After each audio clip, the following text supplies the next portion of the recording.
What was the name of the first spacecraft to successfully land on a comet, deploying a robotic lander named Philae?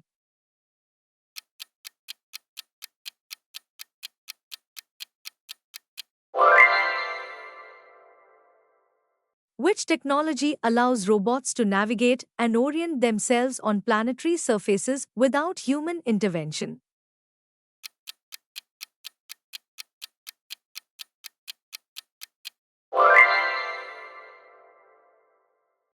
What is the significance of the term extraterrestrial in the context of robotic exploration?